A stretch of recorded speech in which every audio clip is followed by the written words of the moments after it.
I'm Michelle. And I'm Lucy. Welcome to a Cameo episode. These episodes of various lengths about people we may or may not have mentioned before will be slotted in between other episodes and will fill in the gaps and enhance our understanding of the age. And today, Humphrey Kynaston. Never mentioned him before. No. He was also known as Wild Humphrey Kynaston. Was he like Wild Peter in the later Georgian? No. Okay. No.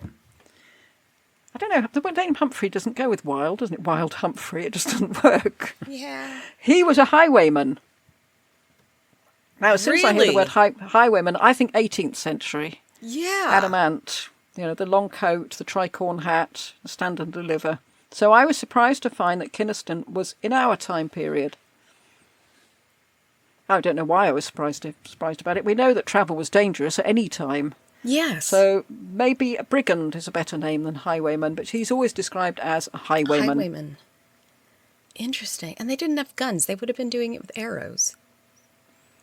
Well, they had guns, but I can't imagine a highwayman would have enough money to purchase a gun. Well, he might. Oh. He was born in 1468, the younger son of Sir Roger Kynaston. He was the High Sheriff of Shropshire. This is not unusual. They did create bands of brigands from the younger son. The younger son.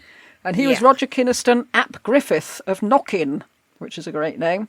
So you can see we're in the Welsh Marches again. Yeah. And I think it's relevant that Humphrey was a younger son with all that implies, except that his elder brother, Thomas, was implicated too. He's like, hey, you're making money. I want money. I like money. Just a really dysfunctional family. Jeez. As we learnt from Henry Bodigan's episode, just because Sir Roger was a high sheriff, it doesn't mean that he will be an upstanding, law-abiding citizen. No. When Henry Tudor was marching across Wales to Bosworth, he wrote to Roger Kynaston to ask him not to impede his progress through Shrewsbury. I know your sons are bad. I will look the other way when I am king, if you let me through. Yeah, well, we don't know what Kynaston replied, but we do know that Henry did go through Shrewsbury. And I wondered whether Kynaston was the man who lay down and let Henry step over him so he could say that Henry would only get over his body. But it was someone called Thomas Mitten. That's awesome. Anyway, we're not doing Roger, and we're certainly not doing Thomas Mitten, we're doing Humphrey. Mind you, having said that, I'm now going to go on to his grandparents. Humphrey's grandparents on his mother's side were Humphrey of Gloucester and Eleanor of Cobham, who was tried for necromancy. Ooh. So his great-grandfather was Henry IV. So he, good stock, really. Yeah. He was brought up in Middlecastle in Shropshire, so he was an aristocrat. And if you read the bare bones of his story, you could be forgiven for thinking he was a folk hero. He steals from the rich and gives to the poor. Oh, but he doesn't. He considers himself poor. Well, he's not quite as squeaky clean as this story would make out.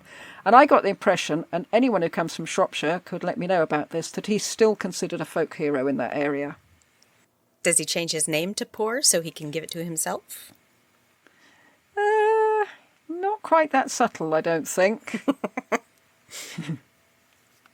The sites I got this from were all very much, this is the folk hero, Wild Humphrey Kynaston. I know, a hero is pushing it a bit, I think.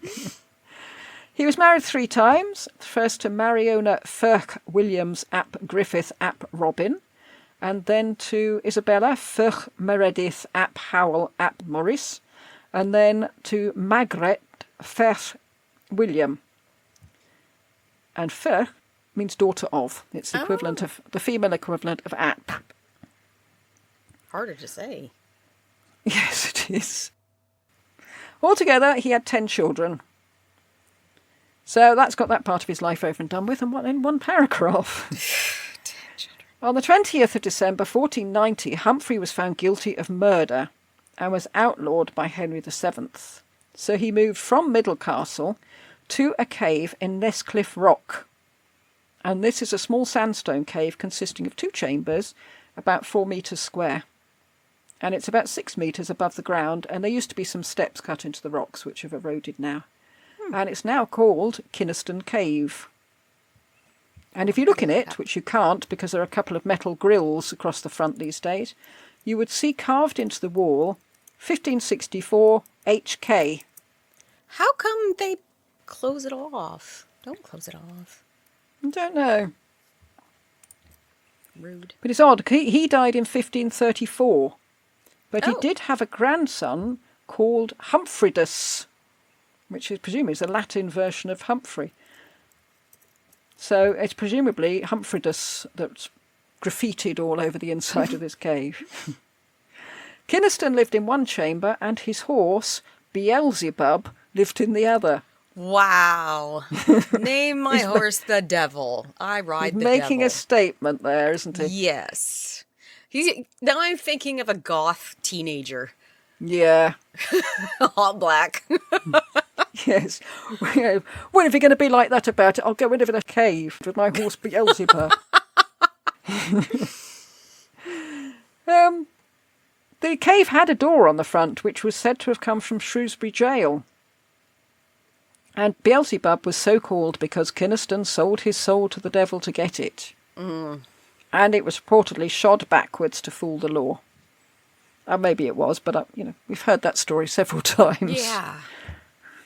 I don't think the law is confused by that anymore. I think I don't think they would have been confused by that at the time. When something is traveling, there's a definitive pattern to the pressure. Yeah. So from 1491 to 1518, Kynaston lived the life of a highwayman, stealing from the rich and giving to the poor folk of Nestcliff. And these poor folk of Nestcliff protected him and gave him and Beelzebub food. And we also hear that his mum used to take him Sunday lunch to the cave. Here, criminal boy, got your lunch. At one time, the sheriff, trying to catch Humphrey, removed some of the planks from a bridge to stop him escaping. This seems very folklory, doesn't it? Yes, it does. But Beelzebub cleared it easily, and they rode away to steal another day. Oh. Or another version says that Kynaston and Beelzebub jumped into the river and swam away. Oh. Another story is that he used to frequent the old Three Pigeons pub, and his seat is there to this very day. And the pub is definitely there. You can still see the pub.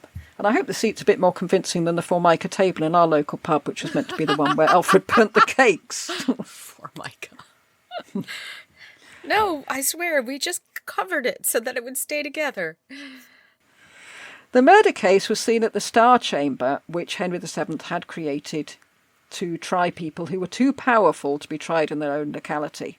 One of the main places it was supposed to subdue was the Welsh Marches. Shropshire lies on the English side of the border.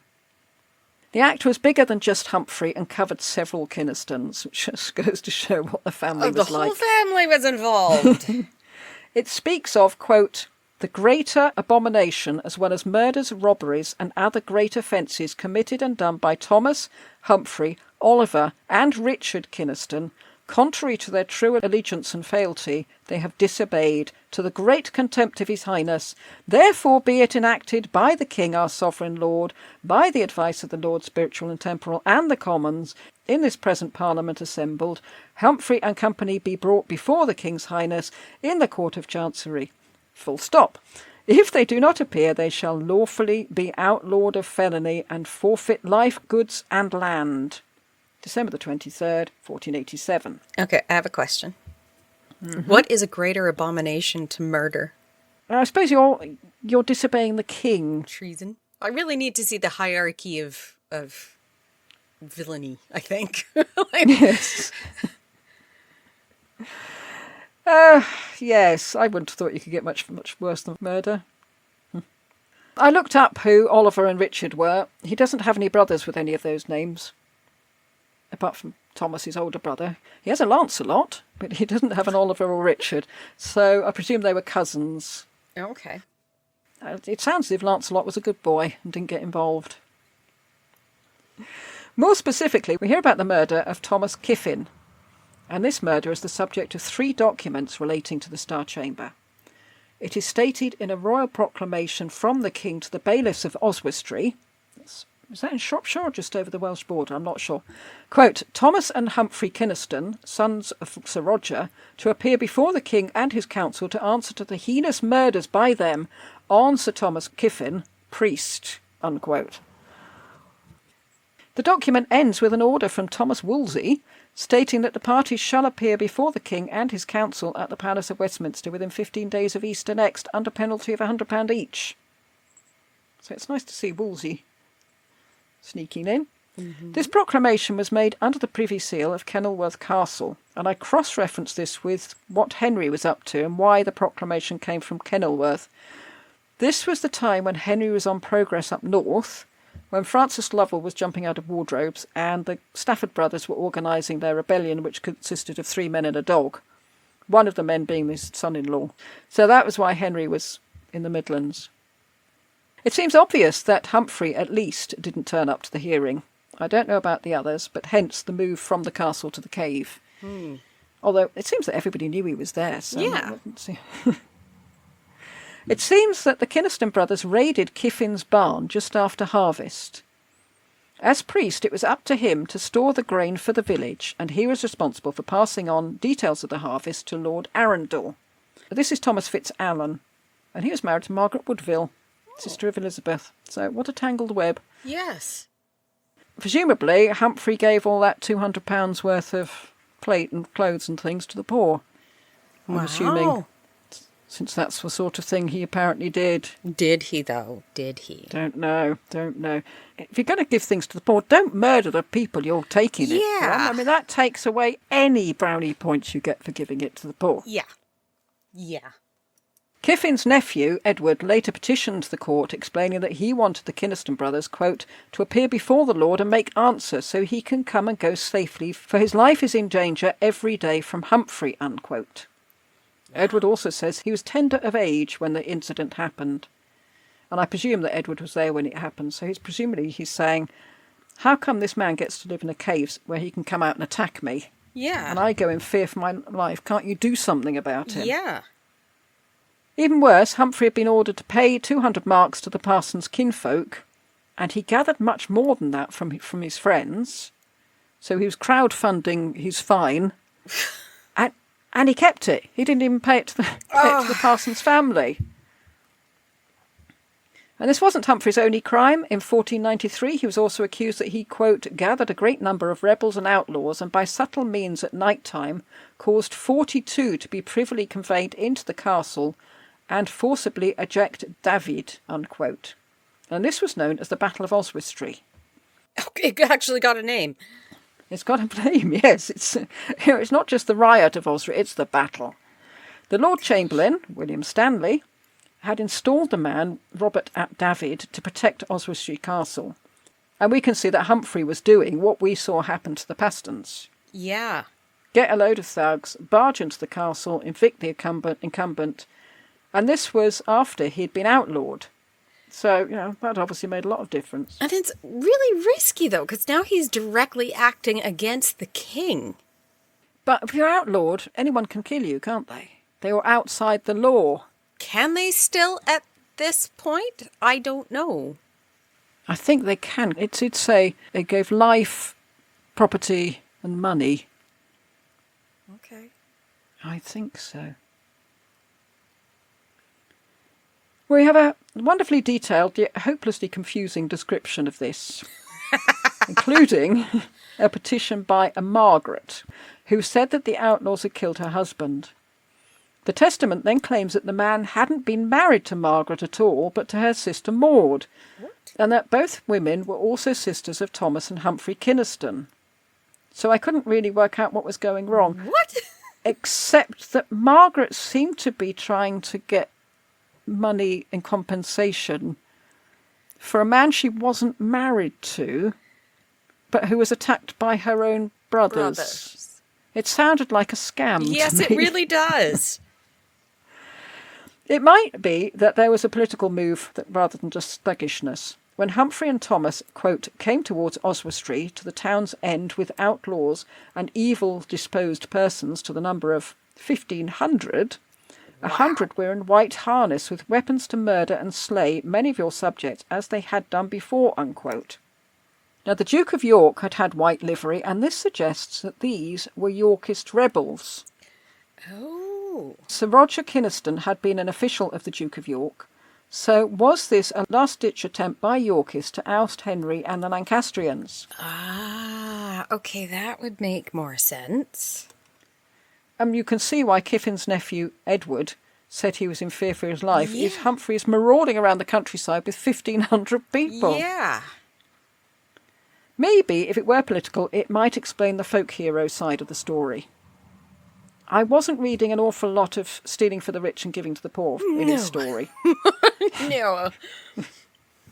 But we get most of it from acts and summonses outlawing him, and they're hardly going to say, oh, but he was actually quite nice because he gave it all to the poor. Yeah.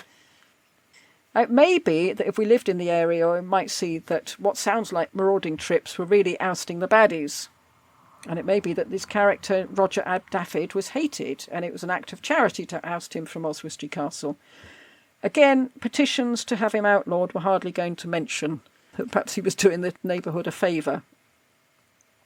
But we hear of yet another murder, also in 1493, the description of which is very strange. Quote, Humphrey, riding upon a horse with a certain lance, worth 12pence, which he held in his right hand. Why do we rode need at to know Hughes. how much the lance was worth? I don't know, it did seem quite cheap actually, 12pence for a lance. He rode at Hughes and struck him on the right side of his breast, which killed him. Thomas Kynaston, with a sword worth 40pence, Oh, he's the richer brother. then struck the dead Hughes on the left side of the head. Hopton then struck him with a bill worth 10pence on the calf of his leg, unquote. Humphrey may have been pardoned by Henry VII in 1493, although I can't see why Henry would do that. But No. there is also evidence that he provided 100 troops for Henry VIII's trip to France in 1415. He may have been pardoned following that, which seems more likely, but somebody pardoned him. He was definitely pardoned. From what we can gather from Humphrey's will and testament, he did show remorse. But whether that was the pricking of his conscience or because it led him to living in a cave with his horse instead of in a castle, it's hard to tell. I don't understand how he got pardoned. I felt it was more likely Henry VIII might have done if Kynaston had said, well, I can bring 100 troops to your trip to France. You might have thought, Yeah, but I had 1,500 when I attacked this castle. well, he's getting on a bit by then, I suppose, isn't he? Well, I suppose the 1,500 were to oust Henry VII. Getting a bit late by the time you get to his son, isn't it? Yeah, but still. I'd be like, you had 1,500 there. He asked to be buried near the High Chancel of St Mary's Church in Welshpool. However, the church was refurbished in 1856, one of those great Victorian improvements, and bodies were disinterred. But Humphreys wasn't among them, so we don't know where he ended up. He's in his cave. Yeah, maybe. Maybe the church said no. No. No. Look at what he We did. have standards. Yeah. Yeah. I think I would have done if I were the vicar of the church. Said, no. We've got places for people like him. Yeah, it's called hell.